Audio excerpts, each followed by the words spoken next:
Good evening, friends. Mark Holmes here, and as always, I want to thank you all for watching, commenting, subscribing, and being part of the Joe Boo Sports Report. Without you guys, this literally does not work. It's a little breezy, and so it's like, all of a sudden I got a flame in my lap, so Lemmy's like, oh, get away. So the fire is lit tonight. Let me turn it down just a little bit. I feel good. I feel really, really good. I want to thank all of you wonderful fans out there. Howard Floyd and Juan Cruz, winners tonight, each of them getting a rack. And it's kind of cool because Juan Cruz just had a baby this week. And so we're going to autograph it to his daughter. We're going to make it out to his daughter. Congratulations, Juan. And thank you guys so much for the super chats and the donations on the GoFundMe, because I have a dream. And when I have something stuck in my head, I will find a way to make it a reality. And it's going to be really, really cool. And it's going to be really, really big for the show.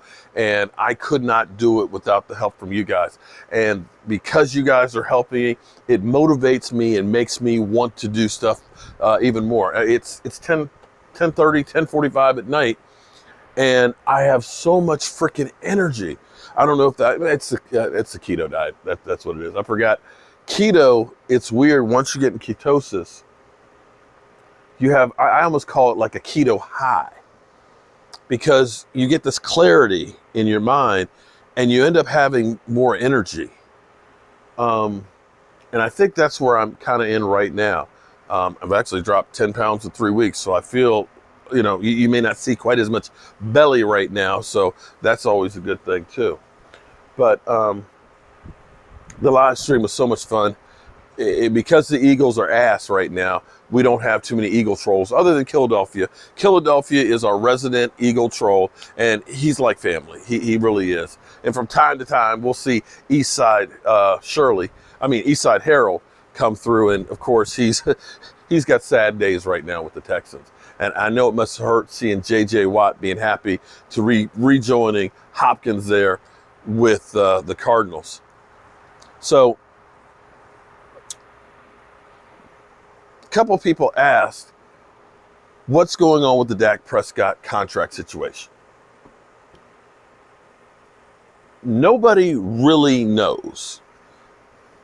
Now, I've got, thanks to Law Nation ended up recording it, Dan Orlowski basically saying, we feed you bullshit. We will manipulate the stats and the numbers to go ahead and create a narrative that we want to put out there, which I've been saying for a long time. So I have that at the ready. So when you hear bullshit, I'll do that. I'll play it, because I'll remind you that they're trying to play you. They are bamboozling you. They're hoodwinking you. They're flim-flamming you. But here's my thoughts on what's going on with the Cowboys and Dak Prescott. I believe they're inching closer and closer to getting this thing done. I believe that the Cowboys finally are motivated to get this done because they realize we can't do the $37 million this year for a franchise tag. It would be stupid to do that. That would be one of the highest cap hits that any team would take. We already had one of the highest ones last year because of the franchise tag. You can't maneuver and play with the money with a franchise tag. It's hard and fast, and it's right now. All of it's this year.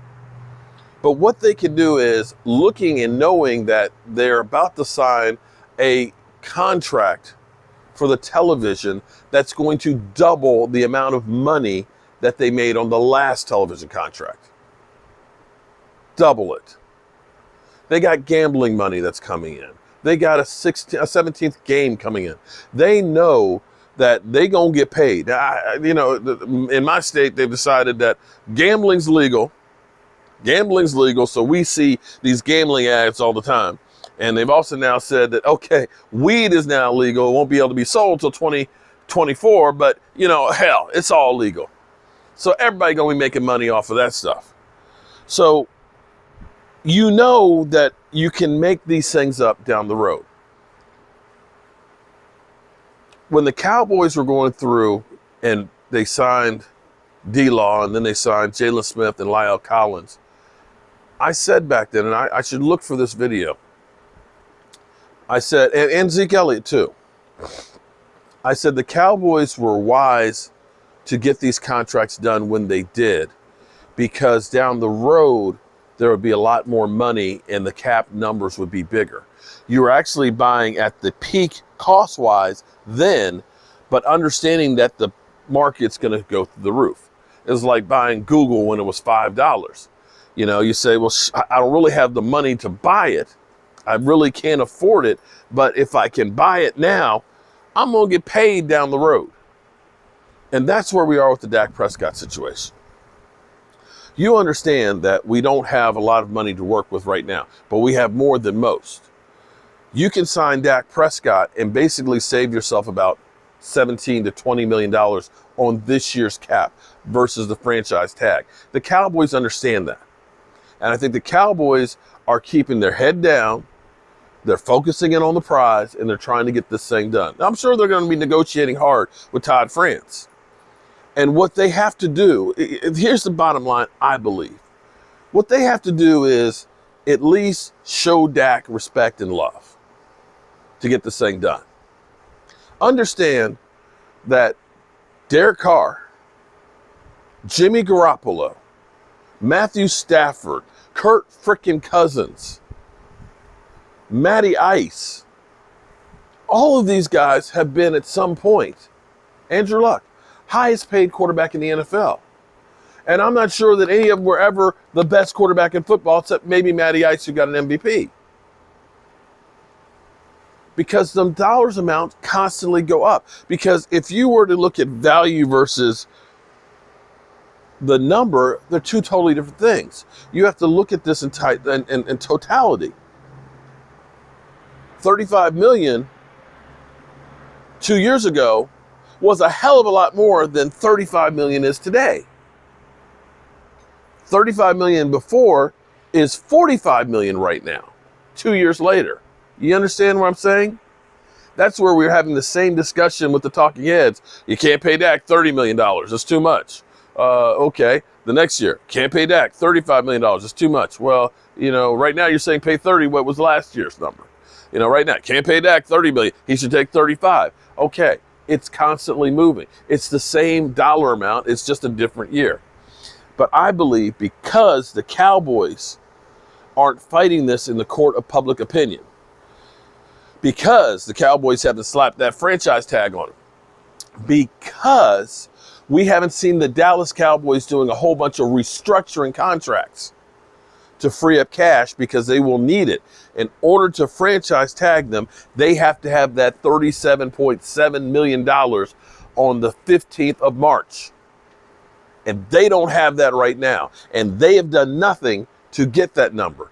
If you saw them redoing, you know, Amari Cooper's deal and Zeke Elliott's deal and everybody's deal to free up a whole bunch of cash, then that means they are going to franchise tag him.